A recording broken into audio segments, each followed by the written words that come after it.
Hello, everyone, and welcome to the 2022 Philanthropy and Social Justice Conversation Series.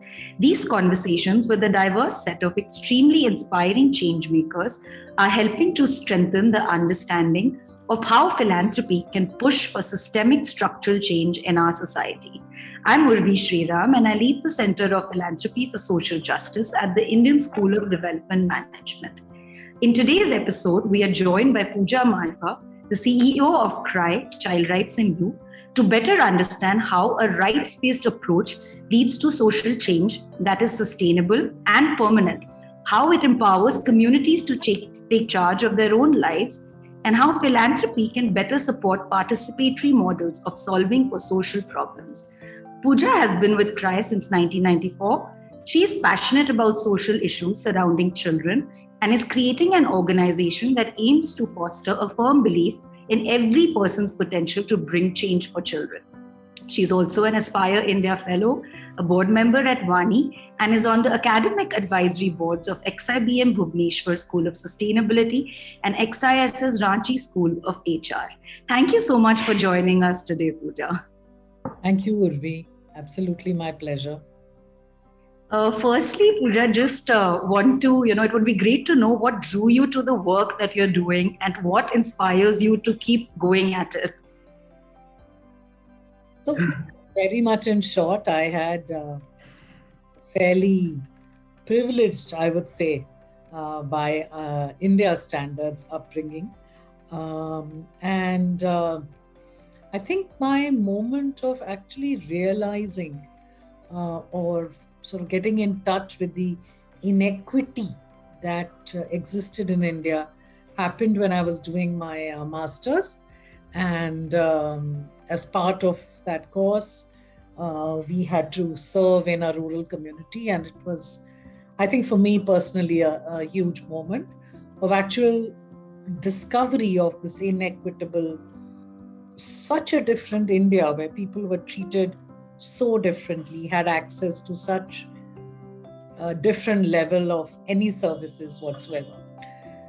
And that kind of, I think, probably put the seed and stayed with me. I went and started working, and I went to Bombay, and I always think Bombay was another turning point, because it was, again, the first time in my sheltered life that I think poverty was right there, right in front of you. And it took me 3-4 years to realize that I couldn't sit back and do nothing about it. And yeah, that's what actually set me off on that journey. And I was fortunate enough to find CRY, where I was able to use my professional skills originally, what I'd been trained for. And yeah, it's been quite a journey. I think what, when you were saying what keeps you going, I think the first and most overwhelming thing that I've had the privilege to have in my life because of this work, because of being able to work at CRY, was meeting the most amazing individuals, the social leaders we supported, the people in communities who seemed to, just take in their stride what some of us would take as overwhelming circumstances and show amazing courage and heroism. And that, I think, just that restoring of faith in the human being, or state of being, I think is what keeps me definitely inspired and energetic every day. Despite whatever obstacles, despite everything that comes our way. These people are such heroes, and if they can be, then I think we can be a little bit as well. I think that's what it is. Thank you. Thanks so much for sharing this with us. It is really inspiring to hear how you believe, in the power of the individual and how you seek to look at the positive side of every setback and really believe that every individual has that potential to make a difference. Thank you. Pooja would like to know, what do you think are the key elements or, pillars of a rights-based or a justice-oriented approach to solving social problems? And what are the biggest barriers that your organization faces? Because a lot of this type of work has intangible returns and outcomes that are only visible over a longer time frame, but the change then is more permanent. So how do you gather support for this work? Okay. So let me first, look at what I think are the markers of justice-based work. I think the first marker is at a belief level, that we have to believe that these are people's inherent human right. And this is not something that they happen not to have, and it is charity for us to be giving it to them. So I always say that for this kind of work, as a giver, as a doer, you have to be able to get out of the, unequal giving, receiving mode. You have to first get out of that. You have to inherently believe that it's their rights. Whether it's a child's right to development or education, or being protected from, labor and being trafficked and so on, or even as human beings, the right to have equitable opportunities, the right to have a just system that allows you to become the fullest person you can become, right? Because if you actually look at, levels of hard work, if levels of hard work was to bring well-being, then India should have been one of the most, well-being filled and poverty-less organizations. The kind of hard work you see around you all the time is mind-boggling, right? So definitely there is something else topping it, isn't it? So I think that inherent belief is the first pillar. If you don't have that belief, it's very difficult to do this, because you will constantly do the wrong thing, because you will not respect the people you work for. You will not listen to them. And you'll be constantly creating solutions in your own clever little head, So that's, to me, one part. And the second is this very strong pillar of always looking at sustainability in everything that you do. And you have to do it ruthlessly. You have to look at everything that you do and say, is this going to create change that will stay after me? That I have to create a pattern, or we have to create a pattern in which we will be redundant, whether in 4 years or 5 years or 10 years or 6 years. And I think that you need to keep your eye on all the time. To me, one of my favorite paradigms that I talk about is saying, you have to build the bridge. If you want to get people from one side of the river to the other, you can either keep running the ferry services, or you can build the bridges. And you have to keep your eye on the bridge. All of us need to do some ferry service running, right?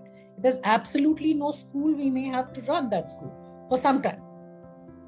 But if you get caught in running it endlessly, you will never be able to put your energy into what is actually required to be done. So sustainability is really the second largest pillar that should inform your thinking. And to me, the third one is about multiplier effects. Rights-based work means that you invest into things, into fixing things or doing things that actually have many, many, many effects. So you have to develop the construct of being able to look at something beyond the first layer. So look at the task you have to do. Look at what you want to shift. And we need to define what is it you want to shift. Are you trying to shift this community from helplessness to agency?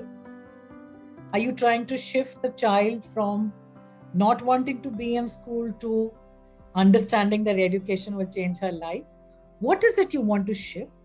And keep digging underneath that to reach the final sort of human values that underlie your work. Because if you don't do that, then your work will become necessarily short term. So I think to me, these are the fundamental pillars. Yeah. In terms of difficulties, it's interesting. You face both things. Yeah? One is, of course, you face a whole bunch of, I would divide it into self, like what you face within yourselves as people doing the work. And one is what you face as from outside, of people who you want to support you and so on. So within yourself, I personally think that the first thing you have to deal with is with your need to be Florence Nightingale. Is your need to be the savior. Yeah. You need to deal with that. You need to understand that need comes from, I don't know and everybody else, but for me, I realized it came from my own need to save myself. And on the day I was able to make peace with that, I was so much better. Because now I was not looking at myself as, I'm going to waft in there and sort of distribute love and happiness. But the fact that I'm going to get so much from this, I become better. I need this. I want to be that helper, right? I want to make a difference. I want to shift poverty in this world. I do, right? So, and it's my need. It's not the other person's need. So I think that is a huge barrier that we face. And we want to rush in and help and make ourselves feel better for a little bit of time. And sometimes that has to be resisted, right? In this kind of work, because you will need to keep your eye on saying, yes, right now we need to rush in, pick up these kids and rescue them. But we have to think about how they're going to be rehabilitated. Right. We are going to have to think about, will they be getting back into the labor cycle because poverty has not got solved or school access didn't get solved. Yeah. So you're thinking necessarily, you have to, I think, as individuals, look at that barrier of wanting the simple outcomes, the quick and easy outcomes. As someone who said to me when I wanted to enter this space, stop, he said, you are trained to run 100 meters. You'll have to start running a marathon. It's going to take time. It's going to be far more complex. And it's going to get upset by many, many factors that you may never have thought of. Just yesterday, it was so interesting.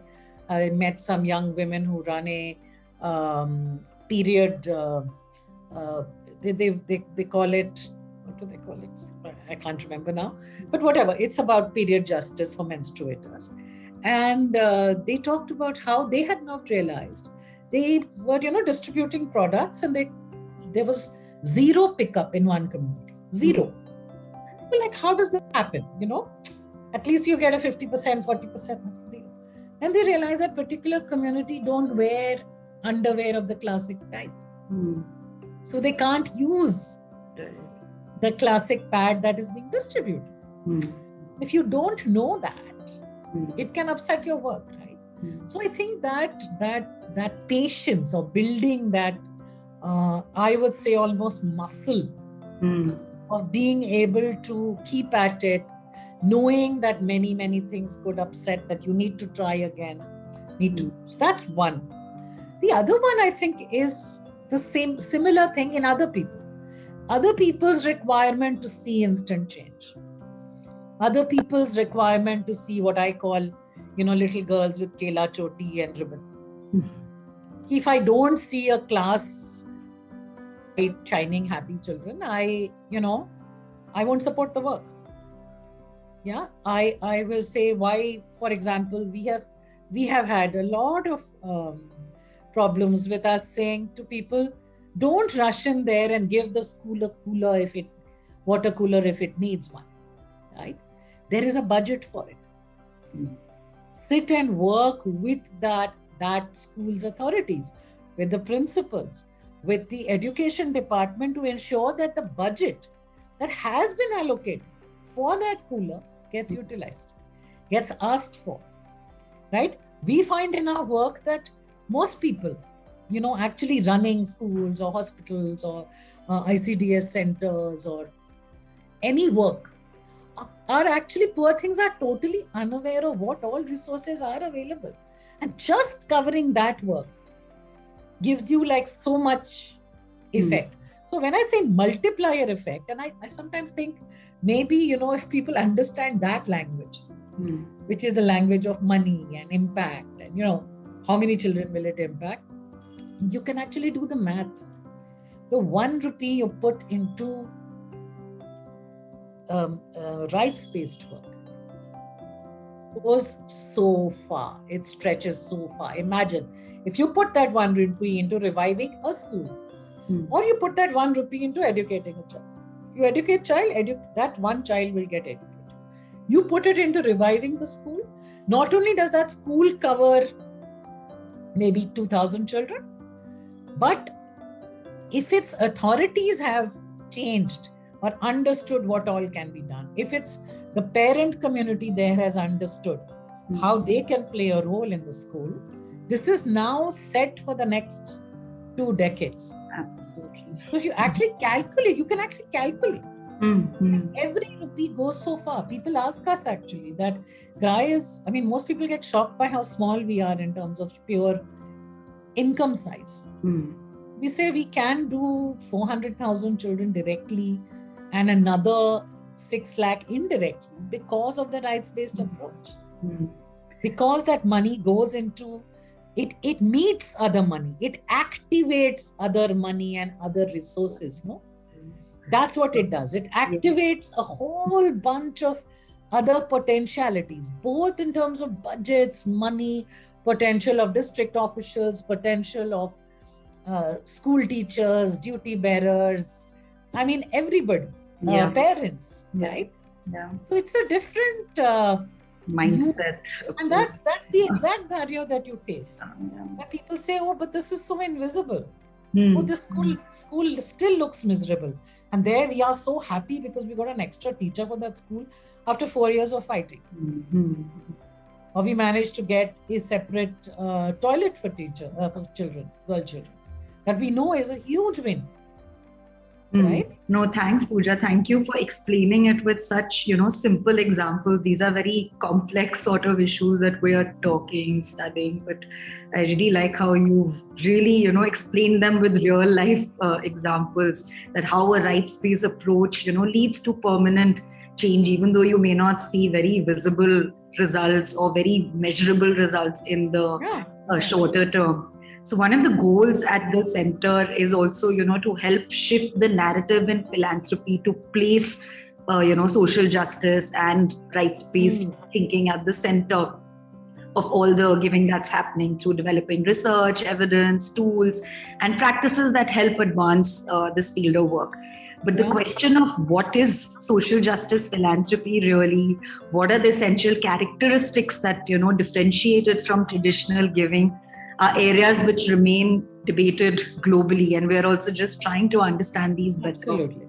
Yeah. But one aspect that is clear is that it involves beginning the work with the lens and analysis of the underlying forces that contribute to the inequities in the first place. Whether it's the philanthropists, whether it's the frontline organizations, they have to look at their work through the lenses of, gender, caste, age, religious affiliation, etc. Many things. Yeah, many of these categorizations. So just want to ask you that, in your opinion, do you think philanthropy in India is focusing enough on the root causes of issues related to, social and economic inequity? And how can philanthropy support this better? I think philanthropy per se is itself nascent. And other than a few outstanding and shining examples of philanthropists who get it, and more importantly, I think learn to develop on the already developed expertise and respect that it is a profession. It is, frankly, the accountability levels in the NGO sector I have experienced have been hundreds of times what I experienced in the corporate sector. Hundreds of times. Because at some level, we are all so conscious that, look, I'm raising money in the name of the child, for goodness sake. Right? She didn't ask me to. We are all self-declared.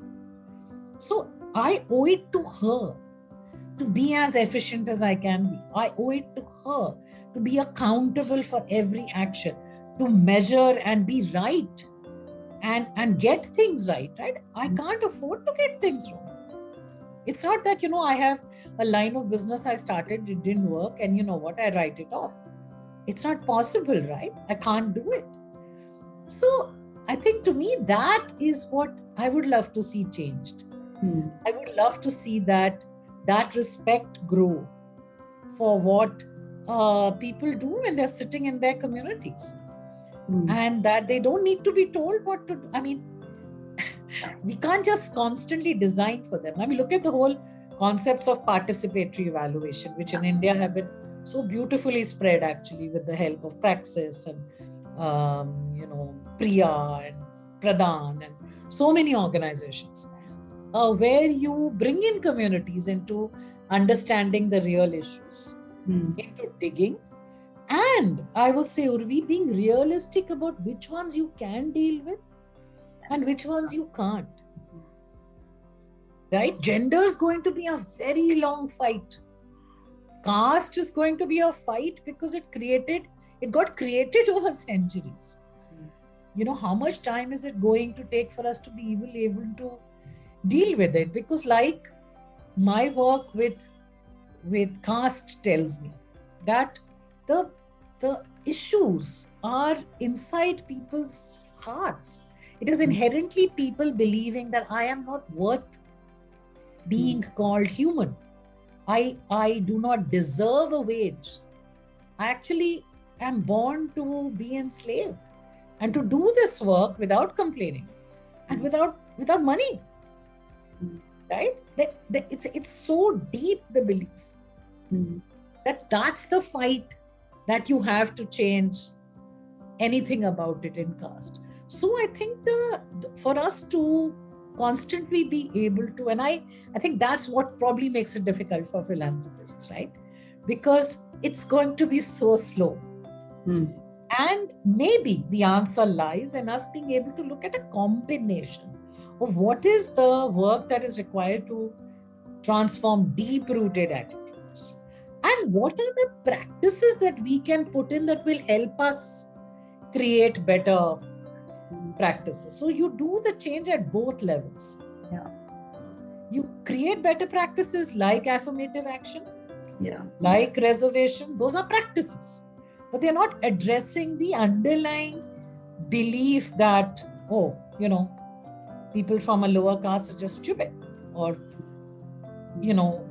or people from a particular higher castes are intelligent because their grandparents were intelligent, and so on, right? We have such a strong belief in this inherited sort of look at us. I mean, that's the first thing we talk about as a country. Right? Absolutely.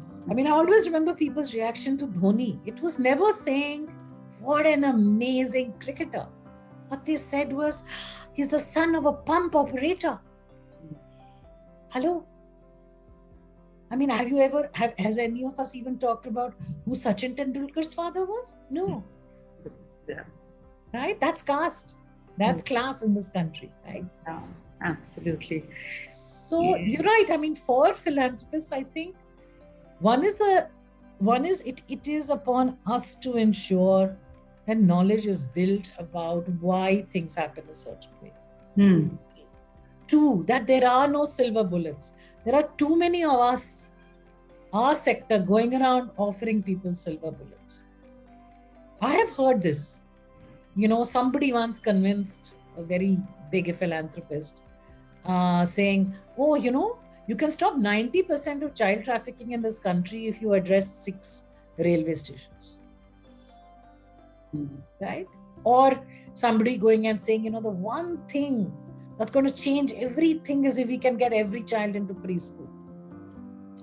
Let's just do preschool.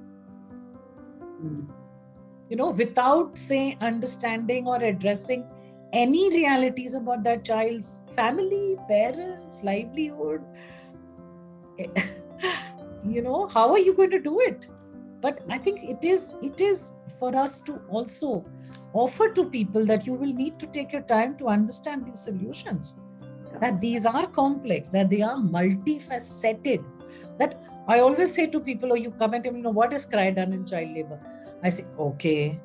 Then I say, okay, you'll have to do minimum of these 5 things. Right? You're going to have to fix livelihood. You're going to have of parents. You're going to have to fix attitudes. You're going to have to fix the school, where the kids have somewhere to go where they're happy. Right? You're going to have to do 1, 2, 3, 4, 5. You can't do it with one. Yeah. You can't walk in, rescue children from labor and hope they'll never go back. It's not going to happen. Yeah. It has to be a systemic sort of a way, holistic way of thinking. And somewhere all of us have to take responsibility for transforming attitudes of this. Okay. Yeah, you're raising some, really difficult and yet very fundamental and basic questions. Puja, another thing, globally, there's this whole talk about we need to encourage more trust-based relationships between the funders and between the grantees and between the communities that they're working for. Yeah. And as you said, philanthropy has to acknowledge its own strengths, own advantages, own privileges, and then try to work alongside with the communities who are the closest to the actual, issues. Yeah. So CRY has supported, hundreds of grassroots initiatives throughout the country, and very often in very economically backward, parts of the country. So how do you ensure that, the voice of the communities is included in decision-making and strategic planning within your organization? I would say, like I said, it is really the most difficult thing, because it's so easy to believe in our own cleverness, isn't it? So I think over time, we've developed a whole bunch of best practices. Yeah. One is, of course, that the organizations, people, individuals that we work with, very often we try very hard to ensure that they are from those communities, that they are embedded in those communities. Yeah. That's something that we try very hard to do. Secondly, because what we found is that commitment to the community, when you're from there, when that's your Karam Bhumi, that's the second thing that you do. So you can measure these things. So, for example, ensuring that every quarter there are meetings where every person in every frontline worker is also meeting everybody up the line, and the work that is done is participative. So even in CRY, a lot of people who come in from outside get very frustrated sometimes, saying, why can't someone just take a decision and tell people what to do? Right? It would be faster. And I'm like, no, that's not who we are. I would never do it. So I think this construct of managing by enrolling at every level has become, for example, for us, almost institutionalized, right? So that you get the wisdom of the people who are actually doing the work. Because someone may come back and tell you, a piece of data may look beautiful to you, and you say, go gather this data. And the person may come back and tell you, for these reasons, this data is always going to be false. Like if you look at enrollment data across the country, 98%. What nonsense, right? How could you have the numbers you have on child labor if you had 98% enrollment? Therefore, to listen, I think, to people and create community empowerment things. So to do that, for example, we learned that a huge principle to be followed. And it looks very nice on the... And I think that's the other thing we learned. There's a bunch of things that look very nice on the wall. But unless you walk them and you measure everything. So are you transparent? So the number of people who've come to me and said, this is the first organization we worked in the sector. Also, forget corporate sector, to pakka, where the salaries are displayed. You know the CEO's salary, you know your salary, you know everybody's salary. There are no secrets, right? It's a community that knows that this NGO gets a grant of this amount and spends it in this way. Is a community that will walk with you far more. Urvi. But I think to do that, what I have learned is that what is important is the scientific and professional rigor that comes into creating true accountability. You measure this. You measure how many people have become second liners or have come up in those organizations as leaders. You measure how are they keeping their accounts straight? Yeah. You don't leave anything to chance, is my huge learning. We can all talk, no? Oh, we should have equity, dignity, justice, and all that. But is it actually working out? Or, for example, are people giving people a certain salary and then taking it back as a loan? Happens a lot. Yeah? You say something, you do something. So I think having professional methods of measuring yourself and others. I know many organizations where they proudly say community members are on our board. Yeah, maybe they are, but are you really listening? Yeah. I'm not sure. Yeah, and true. And you spoke about data and everything. So very often limited data evidence on complex issues like child rights, gender, justice, etc. It's an obstacle to funding for complex issues. There are people who may want to do it, but this is an issue that comes in. Right. So we need data to unpack the layers of inequities, that stop us from making substantial progress. And we need to use data effectively to get our message across. For example, if I say building community groups is one of my parts, and I want the community to take responsibility for children, what will tell me that they are? First year, maybe they will still only discuss their loans. But have they begun to discuss the school? Have they begun to discuss, that there is an SMC, they can go participate? To, at some point, hopefully, them sponsoring and making sure the SMC is working. Them making sure that, the panchayat is passing the correct resolutions, right? And that's a sign of empowerment. And you can process map these. You can measure it. And you must. So I think for us also, we have to not fall into this trap of, it has to be only outcome data. No, there is process data. As long as you're clear about. Yeah, absolutely.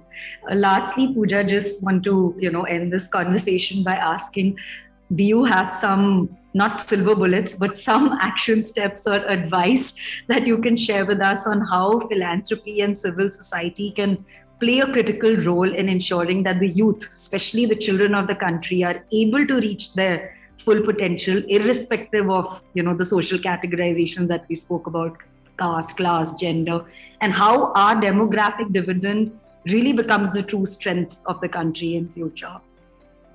I think one thing I would say is that we have to work together on decoding the complexity of the factors faced by children. Yeah. So actually say or understand how holistic change needs to be, right? Yes, I can revive a school. I can run the bestest, I can have some high-tech solution to, teaching the child certain subjects, right?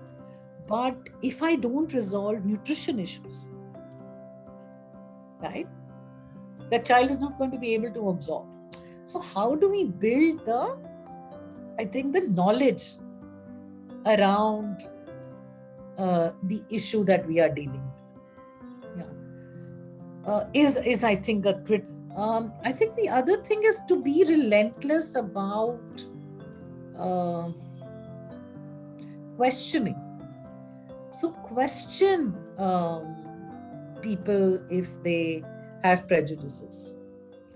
Question your own prejudices. And I don't know how we can create a space for people to do that. But I always think that it is self-growth that can only lead us to, are you going to ensure this in place?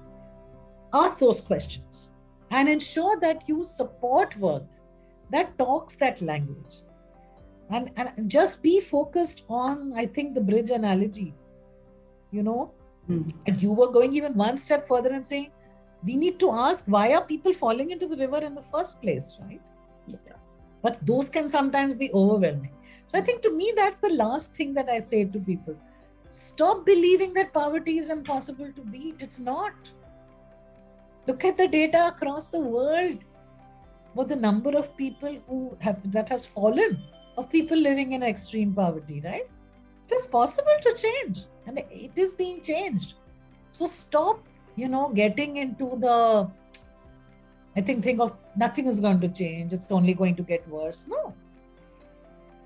Take the action and see, and look around you, right? It has changed. Yeah. Maybe not as fast as we wanted to, maybe not as much as we wanted to, but it changes. And the more of us decide that change is possible and therefore contribute, the faster we're going to get there. Thank you. Thank you so much for sharing your perspectives, Puja, and your mantras on social change, and how you've been working tirelessly on putting children at the center of human development and actually building the capacities of communities to be able to enable them to stand up for themselves. It's been really inspiring listening to you. We will continue having such conversations to jointly come up with powerful ideas and action steps on how we can think outside of the box and help in creating an equitable society for all. Thank you, everyone, for joining us today. Thank you, Urvi.